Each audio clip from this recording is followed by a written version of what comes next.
قرآن مجید دو چیزیں بہت زیادہ بیان کرتا ہے اور انسان کو حوصلہ انہی دو چیزوں سے ملتا ہے. اپنا ایمان مضبوط کریں جنت پر بھی اور جہنم پر بھی. دیکھو یعلمون ظاہرا من الحیات الدنیا، اللہ فرماتے ہیں یہ لوگ دنیا کے ظاہر کو دیکھتے ہیں. یہ جو دنیا کا ظاہر ہے بار بار ہم ان آیتوں میں پڑھ رہے ہیں کہ یہ دھوکہ ہے، یہ ایسے ہے نہیں جیسا نظر آ رہا ہے. مریں گے سب، ختم ہو جائے گا. کتنی بڑی حقیقت ہے یہ. ایک موت اس دنیا پر بھی آنی ہے اور ایک موت ہماری ذات پر بھی آنی ہے. آج وہ لندن والے بھی نہیں آئے؟ خیریت تو ہے؟ اچھا 2 دن سے نہیں آ رہے، اللہ خیر کرے.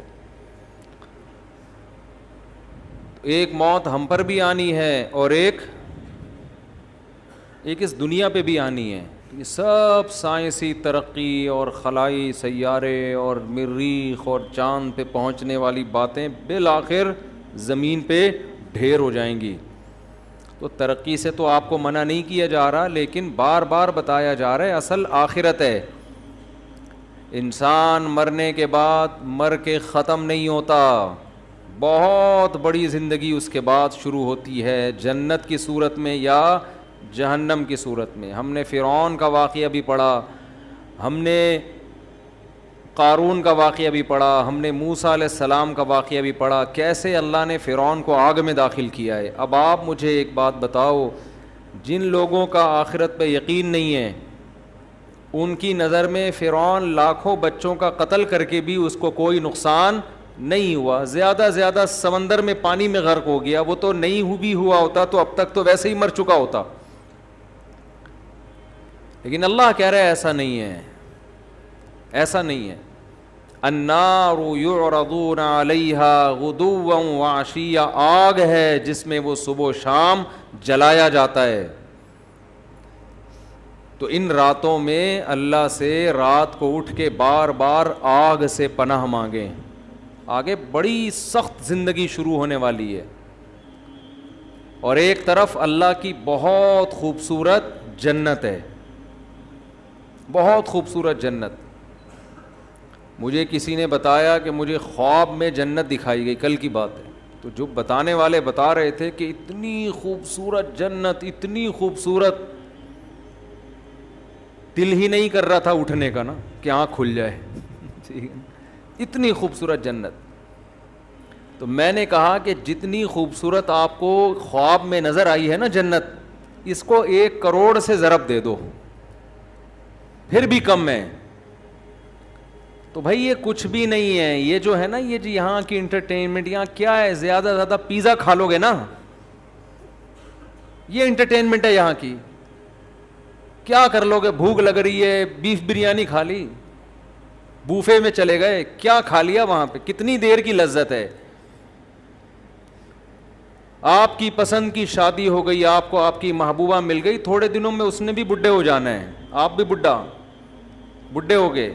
حضرت حکیم اختر صاحب رحمہ اللہ تعالی شعر پڑھا کرتے تھے، وہ پورا شعر مجھے اکثر یاد ہی نہیں رہتا، آخر کا یاد رہتا ہے ہمیشہ سے، کہ ختم زندگانی ہوئی، کوئی نانا ہوا کوئی نانی ہوئی. یہ جو عشق تھا نا یہ بالآخر نانا اور نانی پہ جا کے ختم ہوتا ہے. عاشق نانا بن جاتا ہے اور معشوقہ نانی. تبھی تو صحابہ کرام اس جنت کے پیچھے دوڑے ہیں. غزوہ احد میں صحابی گھمسان کی جنگ ہے، کھجور کھا رہے ہیں. پھر کہنے لگے یہ کھجور ختم ہونے کا زمانہ تو بہت طویل ہے اور جنت میرے بالکل سامنے، اتنا صبر نہیں ہوتا مجھ سے. وَكَأَيٍّ مِّن نَّبِيٍّ قَاتَلَ مَعَهُ رِبِّيُّونَ كَثِيرٌ، قرآن کہہ رہا ہے کتنے ہی پیغمبروں کے ساتھ اللہ والوں نے مل کے جنگیں لڑی ہیں. حالانکہ یہ کمزور تھے، کم تھے، لیکن اس بیس پہ لڑی ہیں شہادت ملے گی اور اللہ ہمیں جنت میں داخل کرے گا. اور پھر اللہ نے ان کو فتوحات دی ہیں. تو بھائی اس جنت کے لیے کچھ لالچ پیدا کرو اپنے جسم کے اندر، اپنی باڈی کے اندر، دل میں لالچ پیدا کرو. اگر آپ کو جنت کا شوق نہیں ہے خوب سمجھ لو, پھر اللہ کو بھی آپ کو جنت دینے کا بالکل بھی شوق نہیں ہے. ہمارے حضرت ایک بات فرمایا کرتے تھے کہ یہ جو لوگ کہتے ہیں نا کہ اللہ کو ہم سے بہت محبت ہے, فرمایا اتنی ہی ہے جتنی آپ کو ہے اللہ سے. ہاں آپ کم کریں گے اللہ زیادہ کر دے گا, لیکن اگر آپ کو نہیں ہے تو اس خوش فہمی میں نہ رہیں کہ اللہ کو پھر آپ سے محبت ہے, وہ مستغنی ہے. تو آپ کے دل میں اگر جنت کی لالچ نہیں ہے, شوق نہیں ہے, تو پھر اللہ کو بھی آپ کو جنت دینے کا کوئی شوق نہیں ہے. تو اللہ نے یہ حسین جنت جس کا بار بار آج بھی تذکرہ آیا, کتنی جگہ قرآن میں, یدخلہم جنات تجری من تحتی, یہ تو آپ لوگ کو عربی نہیں آتی پھر بھی سمجھ میں آتا ہوگا نا, تجری من تحتہا الانہار, تجری من تحتہا الانہار, تجری من تحتہا الانہار, کتنی دفعہ یہ آیات آتی ہیں. میرا پنجاب کا سفر تھا, وہاں لندن سے ایک صاحب آئے ہوئے تھے, مجھے کہنے لگے مفتی صاحب یہ جو اللہ بار بار کہتا ہے نا کہ اس ایسے باغات دوں گا جن کے نیچے نہریں بہتی ہیں, حالانکہ دنیا دار سے آدمی تھے, وہ کوئی مولانا ٹائپ کے نہیں تھے, کہتے ہیں میرا دل مچل جاتا ہے جب میں یہ آیتیں سنتا ہوں, میرا دل چاہتا ہے کہ یہ مجھے مل جائے.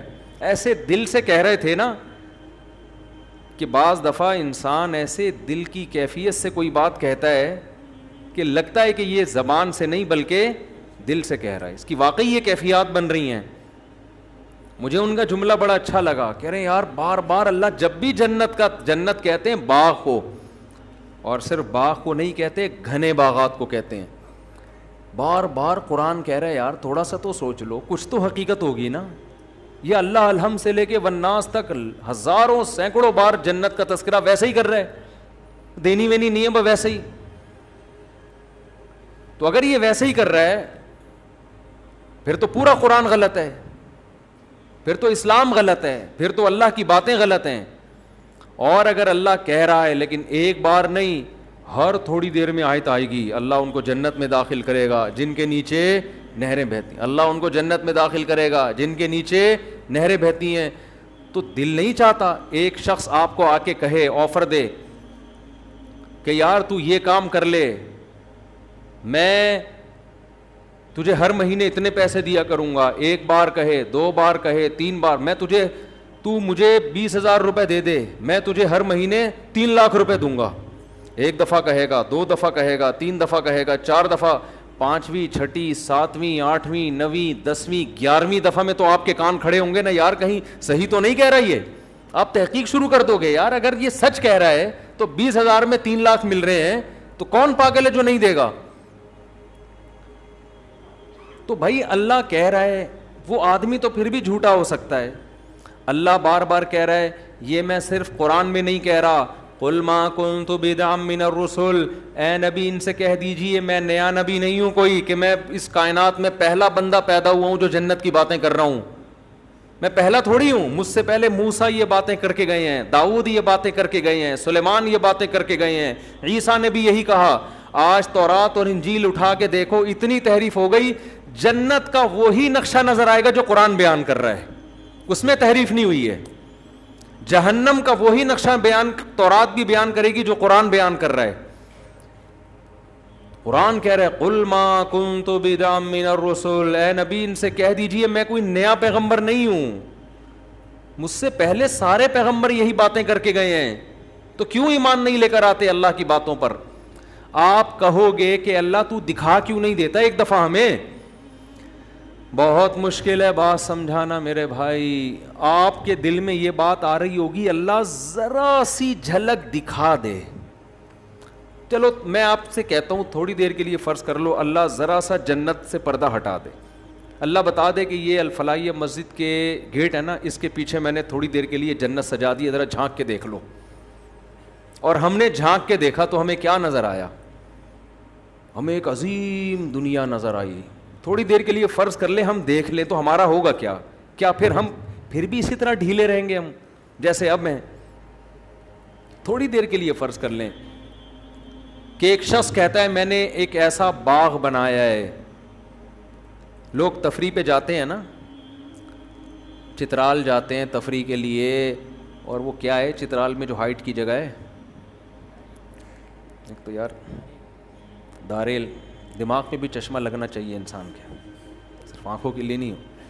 وہ اسکردو جاتے ہیں اور سوات مردان جاتے ہیں, کاغان ناران جاتے ہیں, تو جو جا کر آتا ہے اپنے دوستوں کو ایسی لمبی لمبی پھینک کے بتا رہا ہوتا ہے ابے یہ, حالانکہ ہوتا بھی ہے خوبصورت علاقے ہیں, لیکن تھوڑا اور زیادہ کر کے بتا رہا ہوتا, کیونکہ یہ گیا نہیں ہوتا نا اس کو شو مارنے کے لیے.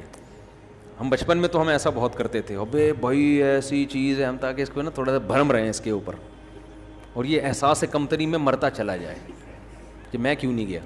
بچے یہ شو بازی والا کام بہت کرتے ہیں, لیکن واقعی اب آپ ایسی جگہ سے گھوم پھر کر آئے, اب آپ اپنے دوست کے سامنے نقشہ کھینچ رہے ہو, یار میں ایسی جگہ گیا جہاں خوبصورت گھنے باغات تھے, جہاں بہترین, جہاں کے لوگ ایک الگ ہی قوم رہ رہی تھی وہاں پہ. میں نے اس قوم سے انٹرویو لیا, ان کے چہرے بہت خوبصورت, صحتیں بہت اچھی. ان لوگوں سے ہم نے پوچھا تو انہوں نے کہا ہم اس باغ میں لاکھوں سال سے رہ رہے ہیں, ہم پر موت نہیں آتی. یہ ایسا پانی ہے ان چشموں کا جو پی لے تو یہ آب حیات ہے, اسے زندگی میں کبھی بھی موت نہیں آئے گی. کوئی دیکھ کر آئے آپ کے دوستوں میں سے, آپ نے کہا کہ وہاں ایسے خوبصورت باغات پھل درختوں پہ لدے ہوئے ہیں, اور پھلوں کے بوجھ سے درختوں کی ٹہنیاں زمین کو چھو رہی ہیں, قطوفھا دانیہ, جیسے قرآن نقشے کھینچتا ہے.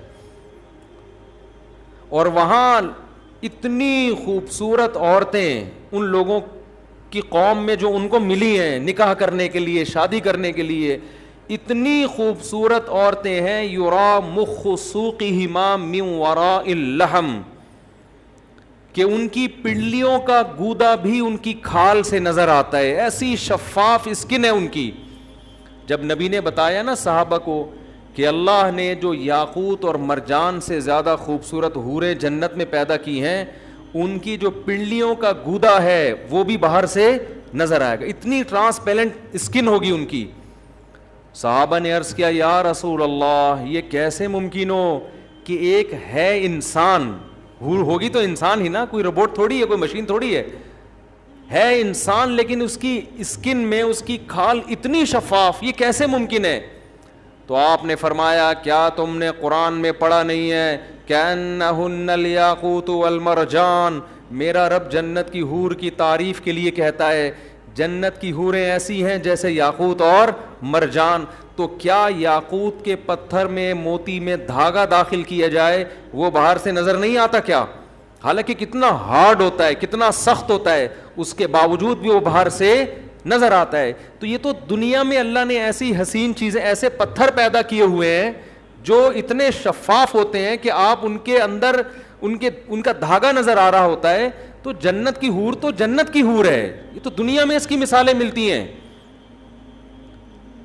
تو مجھے بتاؤ اگر کوئی آپ کو آ کے بتائے یار ایسا علاقہ دیکھ کے آیا ہوں, وہاں ایسی خوبصورت عورتیں, اور وہاں لوگ کبھی بیمار نہیں ہوتے. جیسے میں گلگت گیا نا تو 80 سال لوگوں کی عمریں, وہاں لوگ بتا رہے ہیں ہم 80 سال نہیں, ہم 80 لاکھ سال سے زندہ ہیں.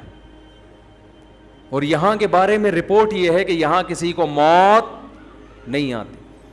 یہاں محبت اتنی ہے آپس میں کہ کبھی کسی کا جھگڑا کسی سے نہیں ہوتا. لا یسمعون فیہا لغوا ولا تأثیما, قرآن کہتا ہے کبھی کوئی بیکار بات, کوئی لغو بات, یہاں تو ایک بیان دو نیچے کمنٹس میں کچھ اچھے اور کچھ اسٹیبلشمنٹ کا پٹھو.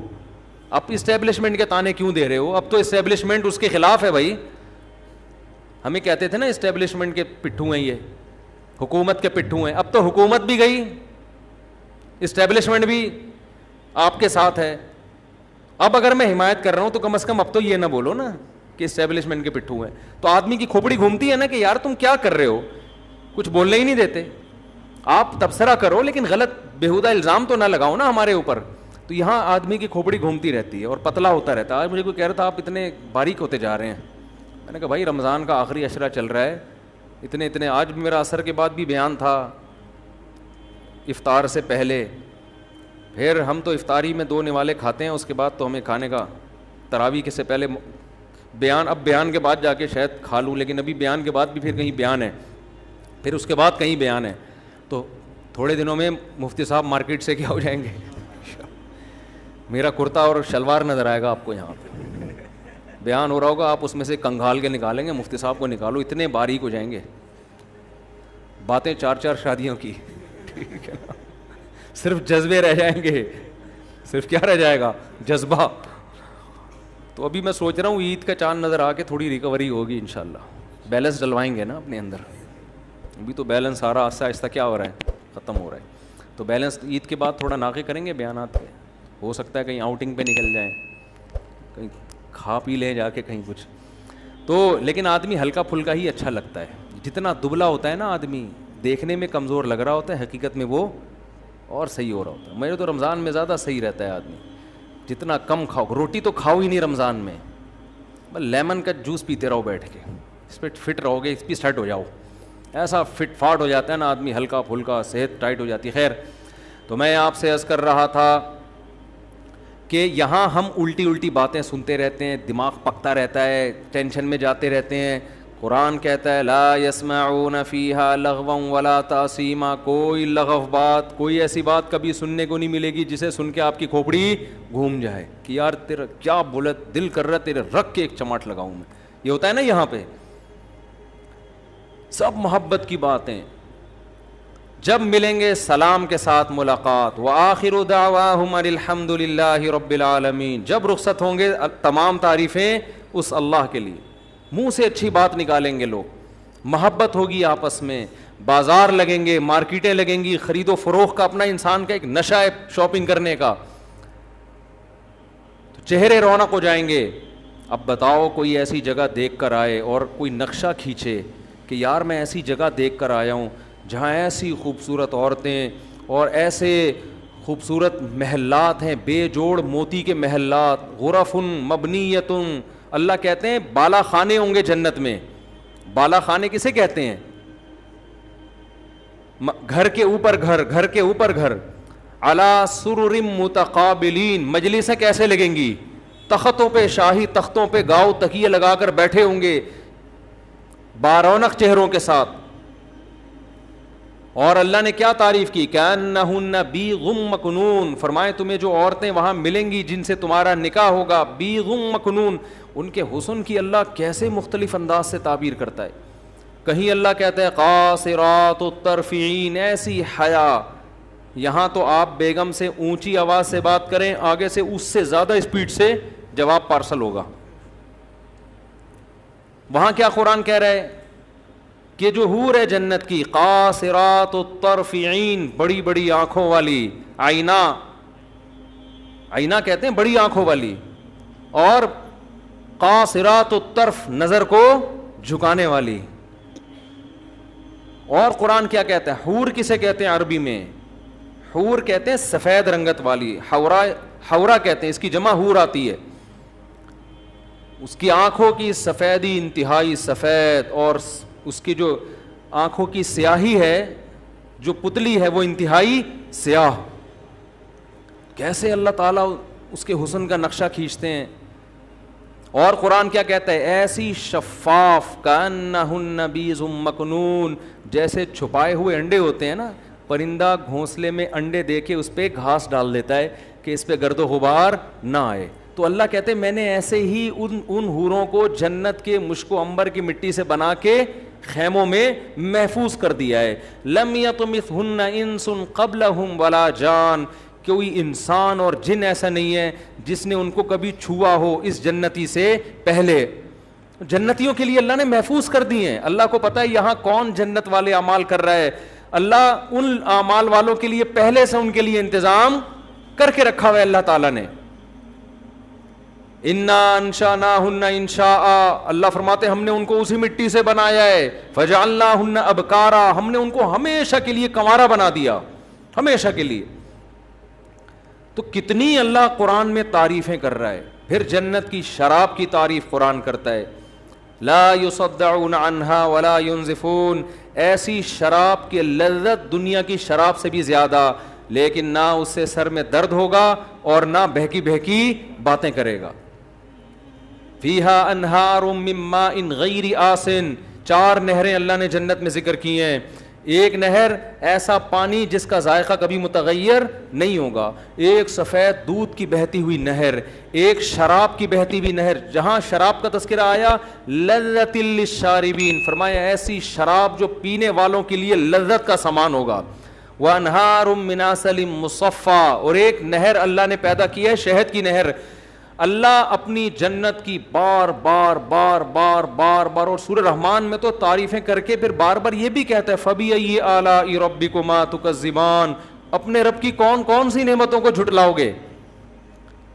یہ جنت کا تذکرہ اللہ قرآن میں بھی کرتا ہے, اسی جنت کا تذکرہ اللہ تورات میں بھی کرتا ہے, اسی جنت کا تذکرہ اللہ انجیل میں بھی کرتا ہے, اور کہتا ہے میں نے اپنے بندوں کے لیے بنائی. کس کے لیے بنائی؟ اپنے بندوں کے لیے بنائی.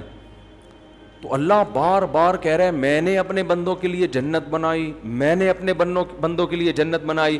انکا لا تجوع فیہا ولا تعرا, نہ بھوک کی تکلیف ہوگی اور نہ لباس کی پریشانی ہوگی.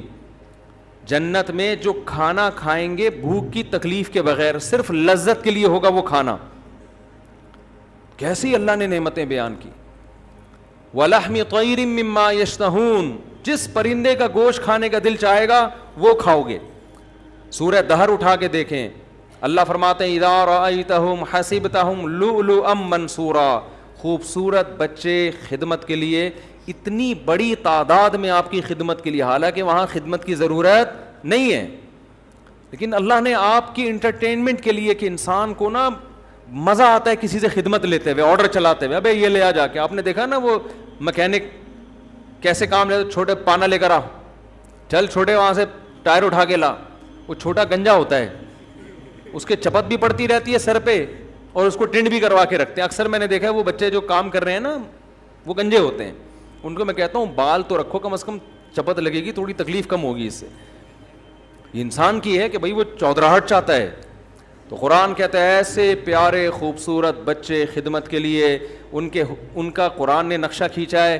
اذا رأیتہم حسبتہم لؤلؤا منثورا, جب تم ان کو دیکھو گے ایسے لگے گا موتی ہیں بکھرے ہوئے. جیسے تسبیح خوبصورت دانوں والی ٹوٹتی ہے اور کیسے موتی بکھر جاتے ہیں, ایسے وہ خوبصورت بچے جنت کے اندر بکھرے ہوئے ہوں گے. ایک روایت میں آتا ہے جو جنت اپنی آنکھوں سے دیکھ لے اس کو دنیا جہنم لگے گی. یہ جو دنیا ہم جہاں بیٹھے ہوئے ہیں نا, جیسے جو لوگ امریکہ یورپ سے آتے ہیں نا, کراچی آتے ہیں, گلی میں آتے ہیں. کل ایک صاحب مجھے کہنے لگے کہ میں کینیڈا جا رہا ہوں, 5 سال بعد میرا ارادہ ہے واپس پھر یہیں اسٹے کروں گا, میں بس 5 سال میں اتنا کما لوں گا پھر یہیں آؤں گا. میں نے کہا 5 سال کے بعد آپ یہاں آؤ گے مگر آپ کا یہاں دل نہیں لگے گا, کیونکہ آپ نے کینیڈا دیکھ لیا ہوگا, آپ کو یہاں گٹر کے ڈھکن ہضم ہی نہیں ہوں گے آپ کو یہاں, پھر یہاں ٹریفک, پھر گاڑیاں. تو میں نے کہا یا تو جاؤ نہیں, اسی گندگی میں گزارا کرو, کیونکہ اس گندگی میں بہت سی اچھائیاں بھی ہیں, مذہب محفوظ ہے یہاں پہ, سستائی ہے وغیرہ وغیرہ. بھی میں اس ٹاپک پہ نہیں جاتا, بہت سی خوبیاں ہیں. تو یہ گٹر کے ڈھکن وکن برداشت کر لو, آپ کا امیون سسٹم اتنا اچھا ہو جائے گا یہاں پہ رہ کے کہ کسی دن گٹر میں گر بھی گئے نا تو اگلے گٹر سے نکلو گے زندہ سلامت. ایسا سسٹم ہو جاتا ہے یہاں پہ, وہاں سے نکلنا بھی ضروری نہیں ہے. اگر آپ چلتے چلتے اگلے ڈھکن اور اگلے سے نکل جاؤ گے, کیونکہ ڈھکن وہاں بھی نہیں ہوگا, یعنی یہ بھی ٹینشن نہیں ہے کہ میں یہاں سے آگے چلا گیا, پیچھے سے پانی کا پریشر آیا, نکلوں گا کہاں سے, کوئی بات نہیں, اگلے ڈھکن سے نکل جاؤ آپ. تو روایت میں آتا ہے کہ کوئی یہاں آ کے کوئی جنت میں یہاں آ کے دیکھ لینا تو اسے یہ کیا لگے گی دنیا, جہنم. تو اللہ اتنی تعریفیں کر رہا ہے. ان للمتقین مفازا, جو لوگ پرہیزگار ہیں, گناہوں سے بچتے ہیں, انٹرنیٹ پر بیہودہ فلمیں نہیں دیکھتے, اگر کبھی غلطی ہو رب کو منا کے رو کے منا کے توبہ کرتے ہیں, نظر کی حفاظت کرتے ہیں, یغضوا من ابصارہم, سود نہیں کھاتے, کسی کی غیبت نہیں کرتے, کسی پر بہتان نہیں لگاتے. بہتان میں یہ بھی ہے سیاسی اختلافات میں مخالف پر بے جا الزامات لگانا, یہ بھی بہتان تراشی میں داخل ہے. آپ کسی سیاسی جماعت میں بغیر دلیل کے اپنے لیڈر کے کہنے پہ دوسرے کے لیڈر کو برا کہنا شروع کر دیں, یہ کوئی دلیل نہیں ہے کہ میرے قائد نے بولا تھا کہ ایسا ہے تو آپ نے بھی بول دیا ویسا ہے. آپ کے قائد کی کیا دلیل ہے, آپ کے وہ تو اپوزیشن میں, وہ تو بولیں گے ایسا ہے. قرآن بار بار کہتا ہے کسی پر بہتان نہیں لگاتے جب تک کوئی یقینی دلیل نہ ہو. کسی پر بہتان نہیں لگاتے, غیبت نہیں کرتے, رشتہ داری کو جوڑتے ہیں. او بھائی تمہیں دنیا ایسا انعام نہیں دے سکتی. دیکھو اللہ ہمیں جو نیک اعمال کا کہہ رہا ہے نا, وہ اللہ اس لیے نہیں کہ ہم ایک دوسرے کو خوش کریں, اس لیے کہ ہم کس کو خوش کریں, اللہ کے لیے. میرا رب اگر مجھے کہتا ہے میں اپنے باپ کو نہ ستاؤں, میں اپنے باپ کی اطاعت کروں, تو رب باپ کے لیے نہیں کہہ رہا, رب کس کے لیے کہہ رہا ہے, اپنے لیے, کہ میرا حکم ہے ماں باپ کی خدمت کرو. اس کا بدلہ ماں باپ نہیں دیں گے, کون دے گا, میں دوں گا. جو مذہب کو نہیں مانتے وہ ماں باپ کی خدمت کا بدلہ کس سے مانگتے ہیں, ماں باپ سے مانگتے ہیں. جو مذہب کو نہیں مانتے, جنت جہنم کو نہیں مانتے, باپ اگر اولاد پر احسان کرے گا تو اس کا بدلہ کس سے مانگے گا, اولاد سے, وہ اللہ سے بدلہ نہیں مانگے گا. جو مذہب کو نہیں مانتے وہ غریب پر احسان کریں گے تو اس کا احسان کا بدلہ کس سے مانگیں گے, غریب سے. گوروں نے کتاب لکھی ہے کہ دنیا میں جو بھی اچھا کام کرتا ہے اس کا حق ہے کہ اس کو دنیا میں پیسوں کی صورت میں بدلہ دیا جائے. یہ گورے کہتے ہیں ہر شخص کو اس کا کوئی بھی کچھ بھی کر رہا ہو اس کی قیمت ہوتی ہے. تبھی آپ دیکھیں بہت سے موٹیویشنل اسپیکر ہیں, یہ فری میں کہیں 5 منٹ بھی بیان نہیں دیں گے جا کے, ہر بیان کی ان کی قیمت ہوتی ہے. وہ کہتے ہیں ہم جب آپ کی خدمت کر رہے ہیں تو ہمیں اس کے بدلے میں کیا مل رہا ہے, ہمارے ریٹ ہیں 1 گھنٹے کے اتنے, آدھے گھنٹے کے اتنے پائیں, کبھی فری میں بھی تو کر دیا کریں نا بات. لیکن اگر آپ آخرت کے لیے کام کر رہے ہو جیسے ہمارے اکثر علماء کرتے ہیں تو ان کے بیانات کی کوئی قیمت نہیں ہوتی. مجھے لوگ سمجھتے ہیں کہ جو ہم یہاں پورا تراویح میں بیٹھ کے بیان کر رہے ہیں نا, اس کے ہمیں پیسے مل رہے ہیں, پیسے مل رہے ہیں. یا ہم کہیں دنیا میں باہر ملکوں میں بیان کے لیے جاتے ہیں تو ہمیں 5 روپے بھی نہیں ملتے. ہمیں کوئی ہدیہ تو کوئی بھی کسی کو کسی بھی ٹائم پہ دے دے, اس پہ تو منع نہیں کیا جا سکتا کسی کو. انگریز نہیں کرتا یہ کام. آپ نے کبھی انگریزوں کو دیکھا 1-1 گھنٹے کے لیکچر فری پھوکٹ میں دے رہے ہوں, کبھی سنا آپ نے؟ بولو نا کیا ہو گیا, کبھی بھی نہیں سنا. اور اسلام اسی وجہ سے زندہ ہے, اسی وجہ سے اسلام زندہ ہے آج. عیسائی مشنریاں جو محنت کر رہی ہیں, ہر مشنری کو اس کا پیسہ, ہر کارکن کو پیسہ ملتا ہے جو بھی ان مشنریوں میں. تبلیغی جماعت پوری دنیا میں گھومتی ہے, ساؤتھ افریقہ کے جنگلوں میں بھی, اپنی جان, اپنا مال, اپنا وقت. آپ ایک کمپنی کو بتا دیں کہ آج جتنا کمپنی میں کام ہوگا اس دن کی تنخواہ آپ کو نہیں ملے گی. ایک بندہ کمپنی میں جا کے دکھا دیں, میرا نام بدل دیں آپ,